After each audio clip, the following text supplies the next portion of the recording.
Hello there, my beautiful book lovers. My name is Kimia, and welcome back to my book nook.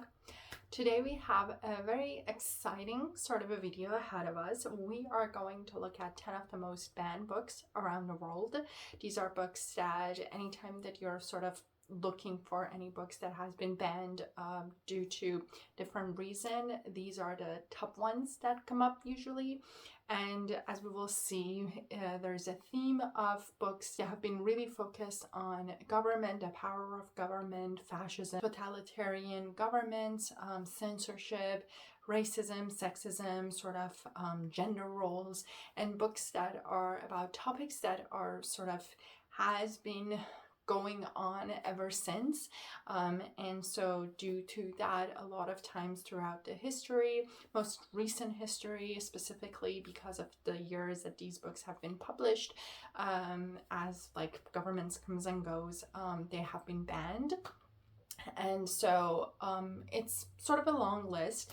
I wanted to, these books are not in any sort of order. These are just the books that usually, as I mentioned, come up when you look for banned books.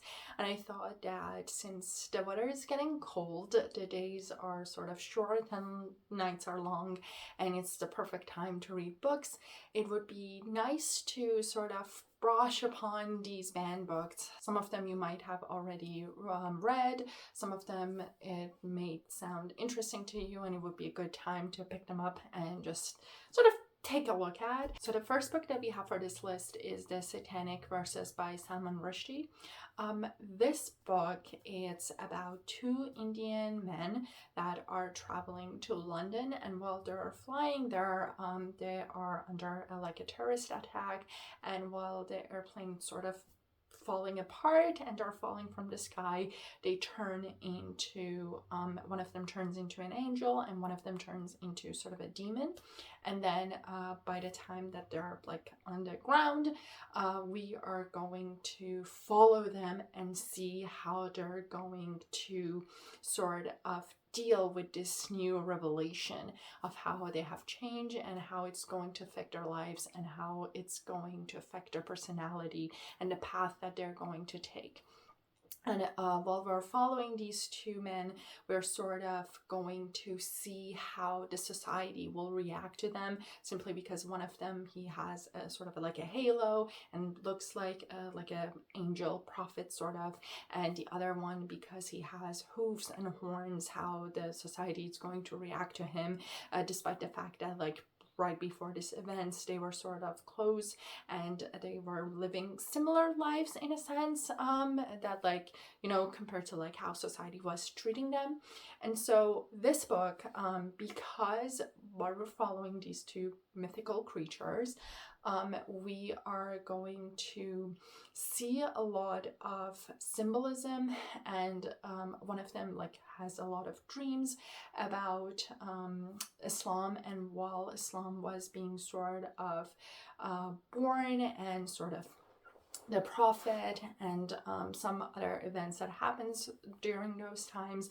And that was one of the main reasons that this book, by the time that it was published, was faced with a lot of backlash from the Muslim community, because they were sort of questioning where should that line be for the freedom of speech, in a sense, when it comes to religion, and how much they can sort of play with that line.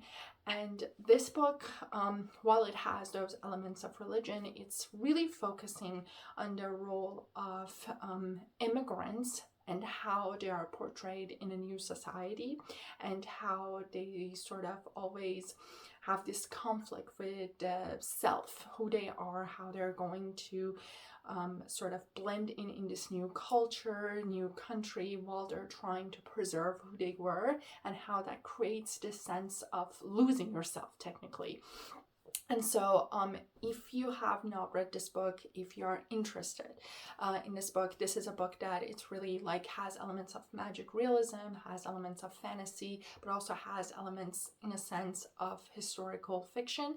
And so if you're interested in any of those elements, I highly recommend to give it a go. It's a very thought-provoking, in my opinion, especially because a lot of those elements, when I was reading resonated with me. A lot of it was sort of questionable. So if you are interested in that, I highly recommend to read this book. Then moving on, we have 1984 by George Orwell. Obviously, this is one of the well-known books when it comes to banned books. This book is happening in we have this estate, Oceania, and world has been sort of divided in three pieces. We have Oceania, we have East Asia, and we have Eurasia.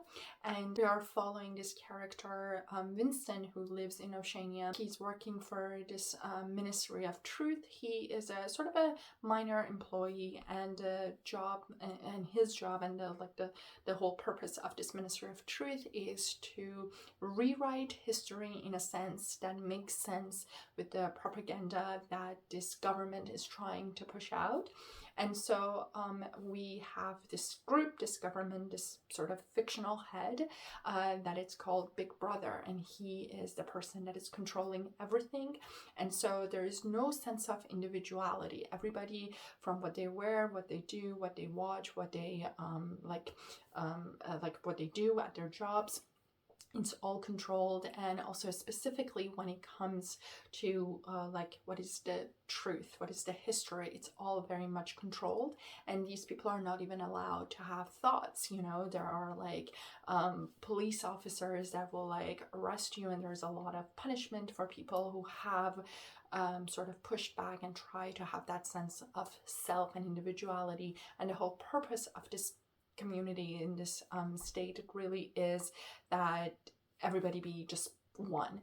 And so we are following Winston as he's trying to sort of eventually come to this term and question that how this history that he's helping this government to write or rewrite technically, it's actually showcasing the truth. And we are really trying to see what are the effects of giving people just one truth, one sort of point of view, one point of perspective, and have constantly reading and listening to the propaganda that is controlled very heavily by this government. And so, as you can imagine, this book was faced with a lot of backlashes from different countries, different governments, simply because it really is questioning any government that sort of leans towards fascism, leans towards totalitarian control, and how it can be very, very dangerous, and how feeble it truly is when it comes to power and control and freedom, that it can change before you know it. And how important it is to really have that sense of self, that as important it is to belong to a community, and once anybody to really want the best for the community, at the end of the day, you should also not lose that sense of self, that sense of questioning that government that is controlling your everyday life. So I'm pretty sure the majority of people by this point have read or have heard about 1984, but it's one of those books that it's fascinating, because I believe this book came in 1950 or something, and it's very, very sad, but also it's interesting that we are still facing we're coming back to it in a sense, and how history repeats itself, because these books, a lot of these books actually, they came out during after World War and Cold War and those eras, and because there was a lot of fascism due to Nazis and everything that was going on, and so a lot of people were very, very cautious by the time that the war was over. They were trying to tell these stories to sort of remind everybody that what we went through in a sort of a fictional way, and try to learn from it, to never go back. And now we are looking at it, and it's been just a couple of decades, and we're sort of coming back to it again. So anyway, it's a fascinating book. It's a very fast read, in my opinion. Throughout the book, you are sort of keep waiting to see what is going to happen next, by the time that Vincent start to question the government, and by the time that the government start to sort of notice these people. So anyway, if you're looking for a sort of a interesting fast read, I will highly recommend this book. Then we have The Handmaid's Tale by Margaret Atwood. I have talked about this book before, so I'm not going to get into too much detail. This is also another book that I'm pretty sure a lot of people, when they're looking for like banned books, comes up all the time. This book is about the state of Gilead, and this is actually a state that came over United States by the very extremist Christian group. And so now at this state, women have no right over anything, their bodies. They cannot vote, they cannot work, they cannot do anything.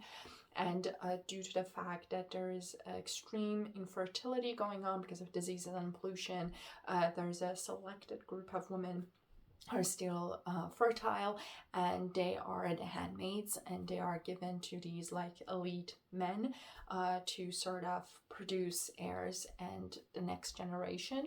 And we are following Offred, and she is the main person that like we're following around in this new life that she's experiencing, because like before she had a husband, she had a kid, she had a job, she was like a normal everyday modern woman, and then everything changed.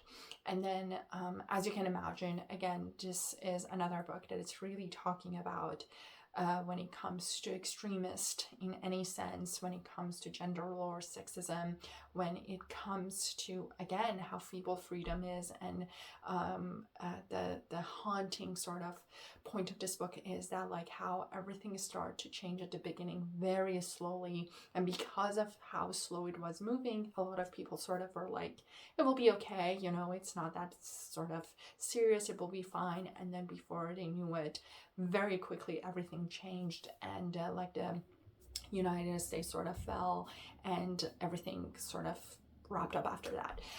So if you have not read Handmaid's Tale by this point, after I constantly recommending it, I highly recommend to read it, because it's one of those books that honestly, it's so beautifully written, and it's one of those books that makes you really look at events that happen not just in United States but all around the world, honestly, in a different way that it will sort of make you question and think about all of those small things that are happening in our countries, in our world, that sometimes we might think that it's not that serious, but they are, and they would lead to some much bigger and more horrendous future and acts.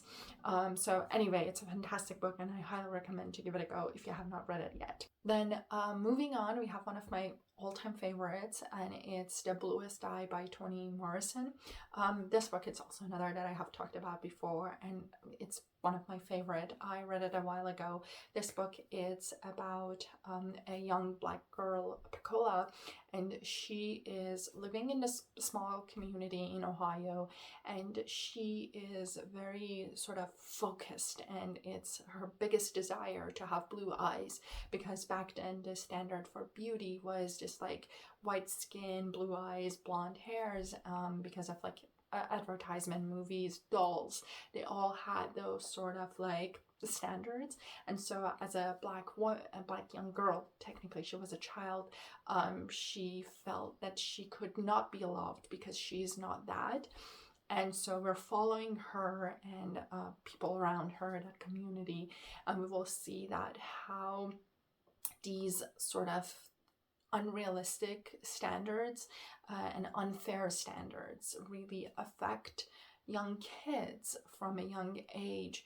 And also we will see how traumas sort of haunt you as you even grow, as you mature, as you become an adult.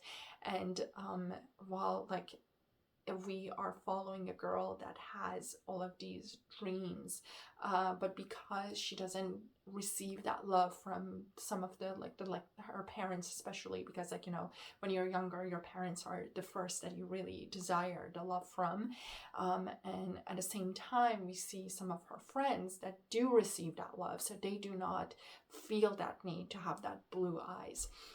So anyway, this is a very, very truly tragic story. I was so heartbroken after I finished that book, but it was one of those that like touches your heart so much, that stays with you and makes you to really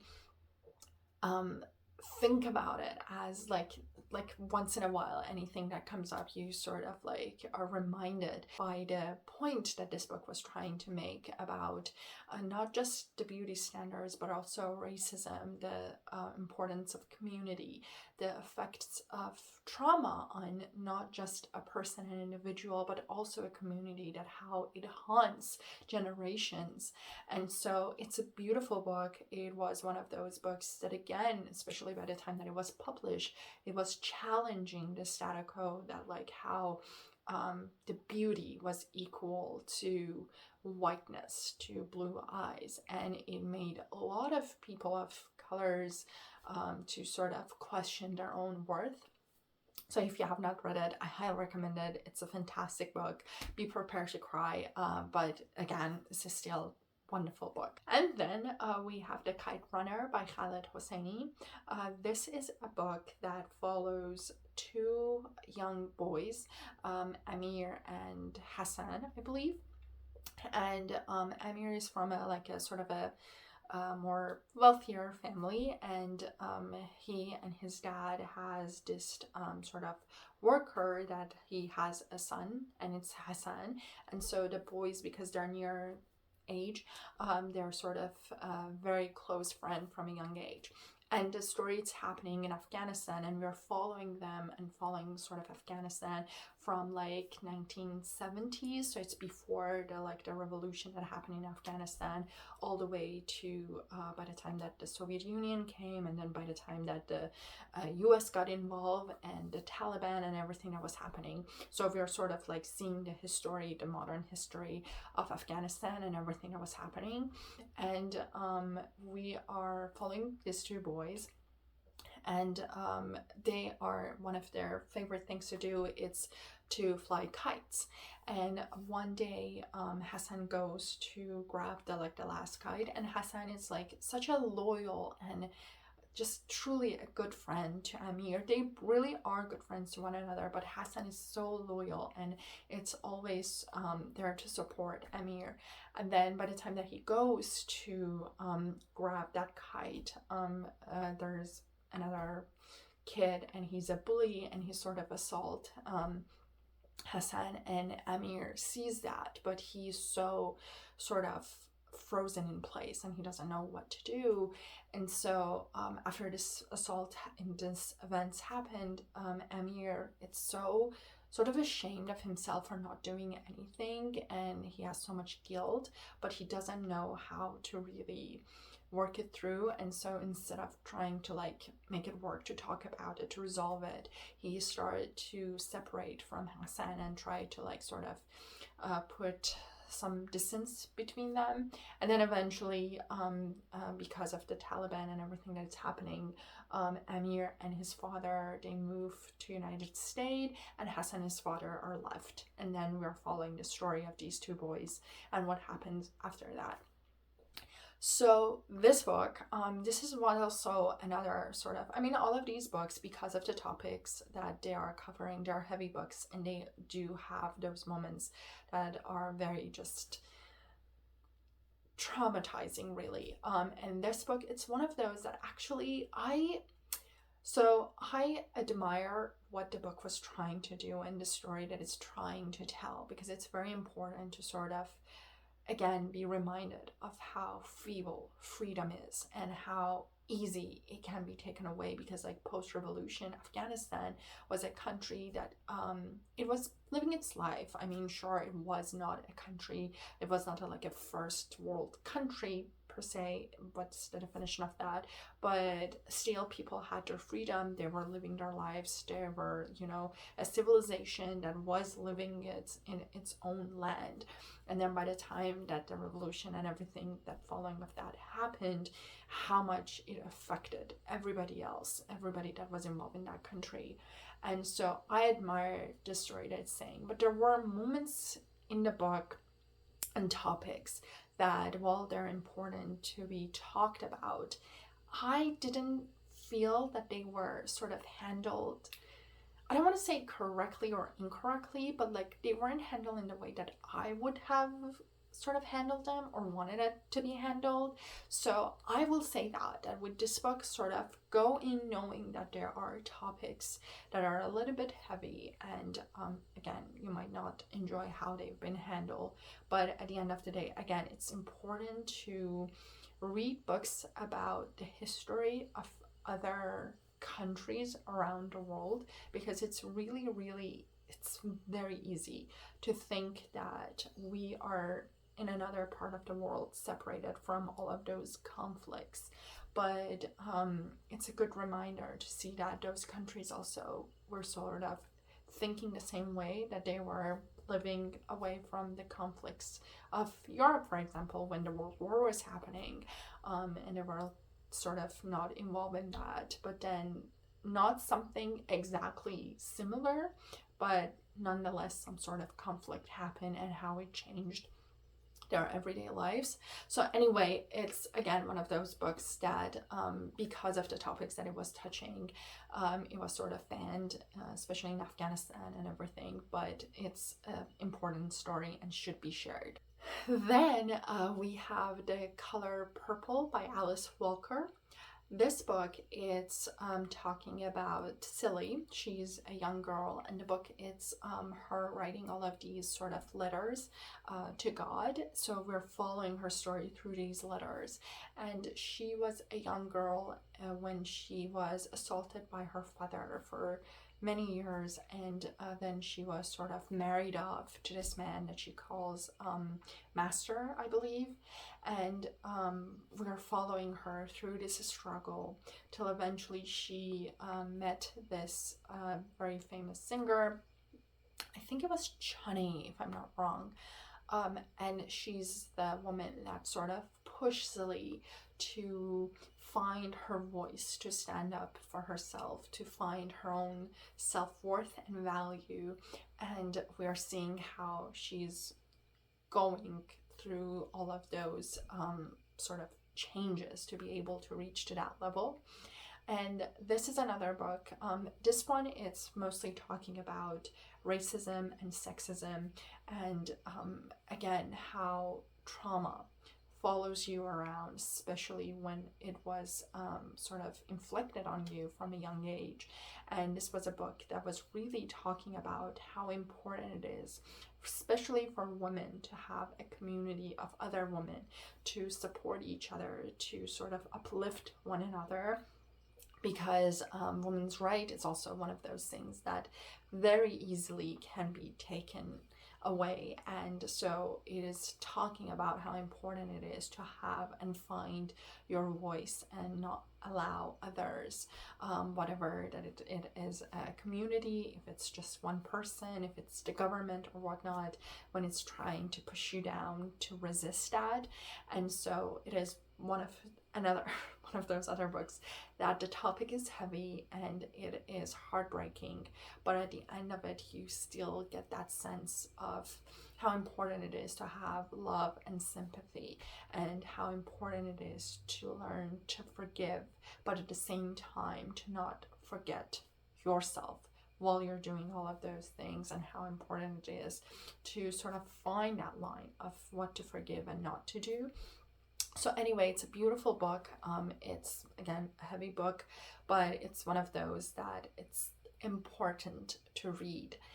Not just for women, honestly, because like sometimes I feel like when there are books that talk about sexism and talk about women and important it is to have like a community for women, a lot of people are like, oh, well, that's very important for women to read these books, to know about it. And it's like, well, yes, it is, but at the same time, it's also very important for men to read these books, because it is very easy to not be able to put yourself in somebody else's shoe.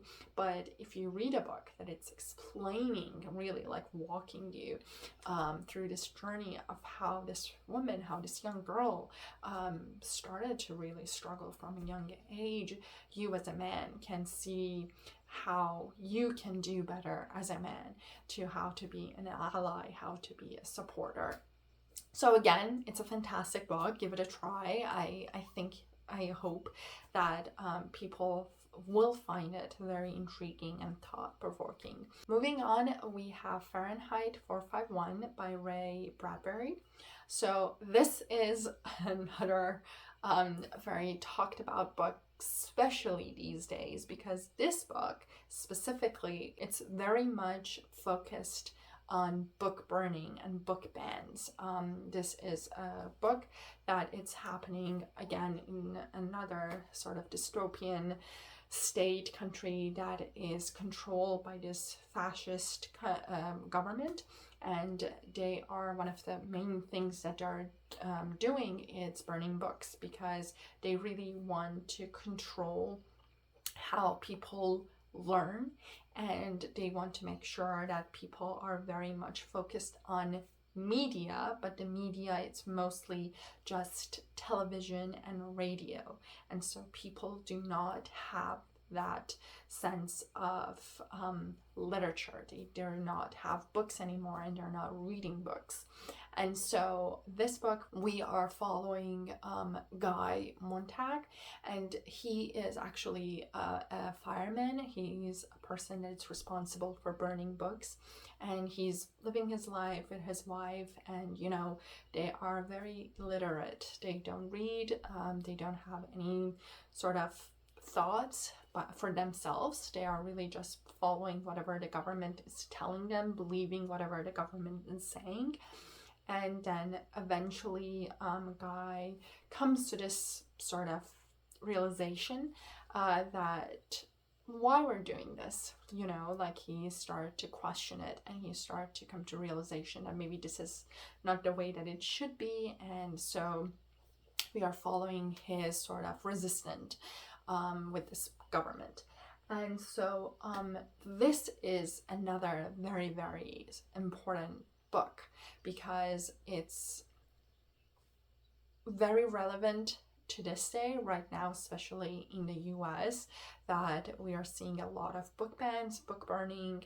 And also the sad part is that how much people are moving from reading books to just, like, you know, consuming media in a sense of TVs, shows, and social media and everything. And not that there is anything wrong with that. We do need all of those sort of entertainments, because we need variety, and all of it is important. But at the same time, it is very, very important to read. And I'm pretty sure we know, if we are part of a sort of a book community, we know how important it is to read.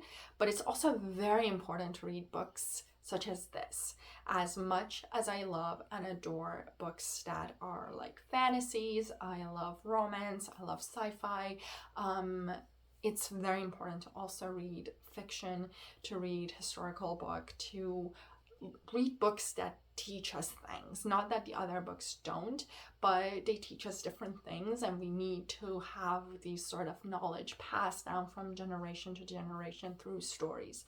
And so anyway, this is a fantastic book. This is another book that makes you question, makes you to want to go to a bookstore and buy all of these book stands, and make sure that at least you have a copy of them.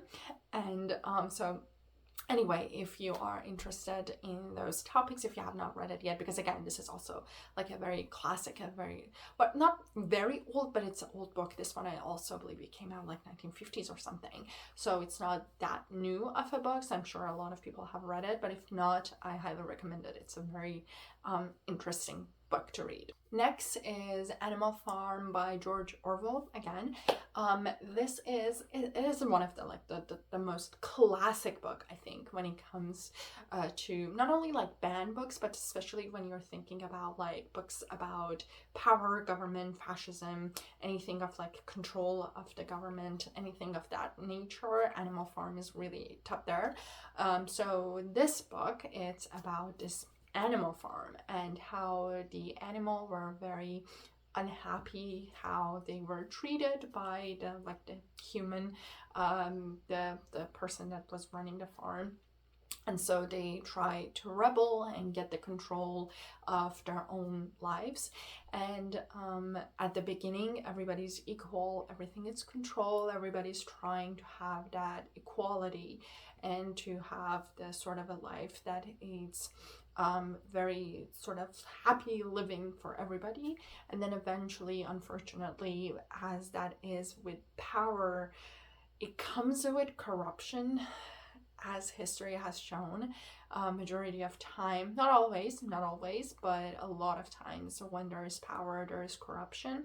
And so that animal farm that was based on equality start to sort of lose its way, and we are going to have this group of pigs that now they're controlling this farm, but they're controlling it in a way that it's only benefiting them and not the rest of the animals.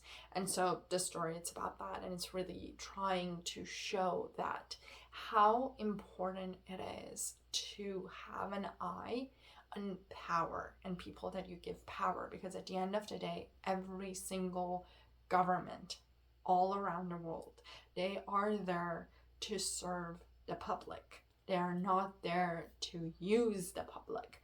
And so it is very important as the public to be sure to check your government, to make sure that they are following the rule of law, that they are still serving you and serving the best of the community, and they are not just serving themselves and their friends and their little group of elite.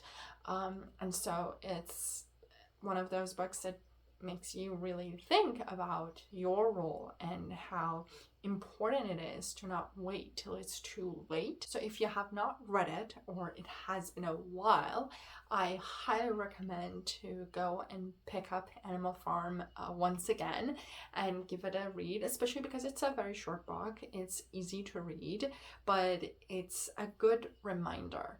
And so I highly recommend this one. Next, we have Lord of Flies by William Golding.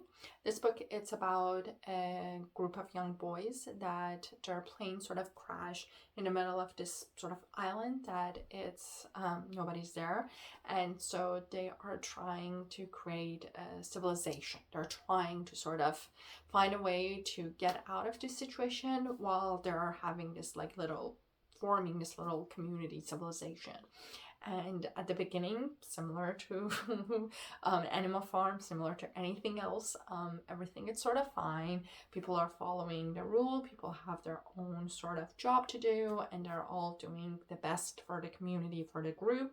But then eventually there is again that sense of why you are ruling and why I'm not ruling. I can do better, this is unfair, and those sort of conflicts that always come with these situations. And then we are following these boys and we're seeing that how fast and how easily they start to lose that sense of civilization, and they're going back to that sort of barbaric sense of humans, to sort of really only think about what you want now, and how you want it. And so this book is, again, another book that it's really the main focus, not exactly it's on government, but it's again focused on power.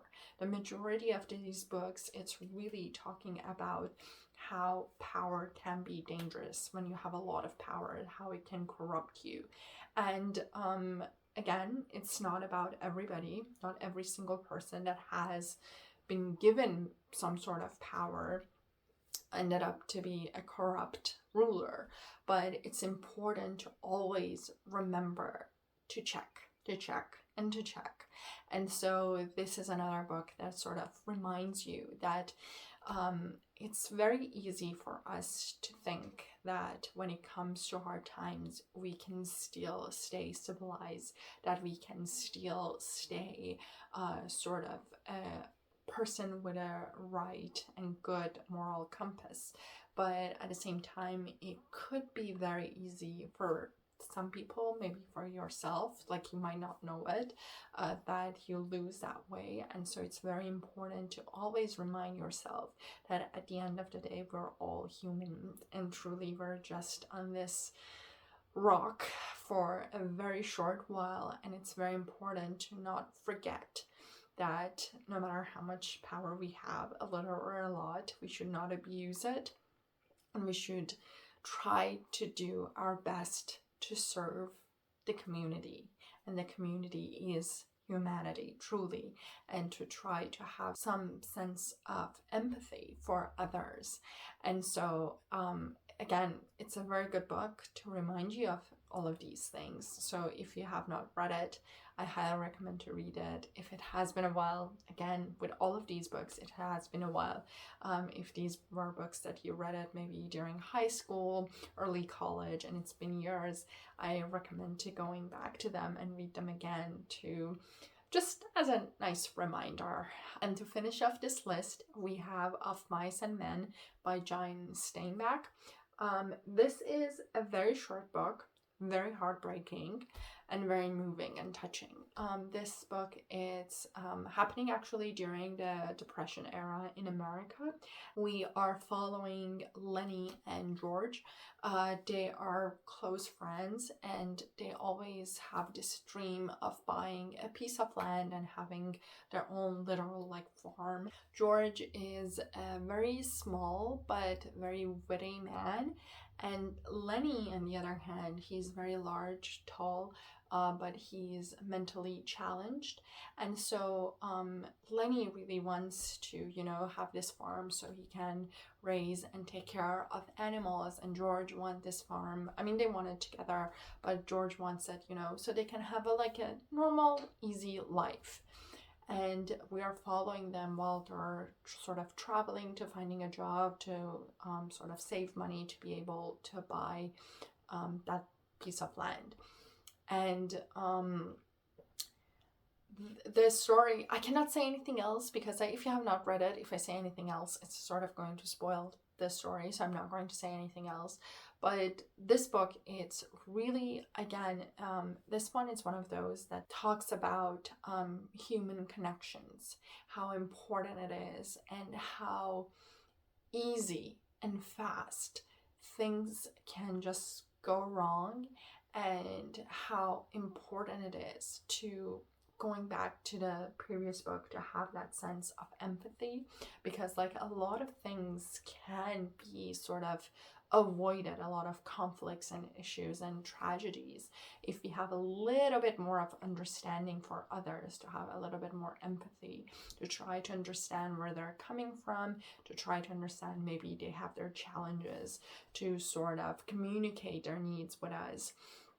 And so I wanted to finish this list with this book because I feel that while all of these books had sort of similar, some of them different focus, and the point that they were trying to make was different, at the end of the day, a lot, maybe all of these conflicts would not happen if we all, as just a person, had and showed a little bit of more sympathy towards other, if we try to understand where they're coming from.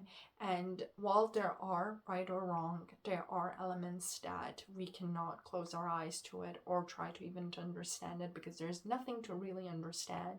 But the importance is that for those that we can, try to understand them, and try to understand that sometimes we don't need to go to those extremes, and sometimes even we are not the problem, but the problem is the 1%, the one that it's not even part of us anymore, in a sense.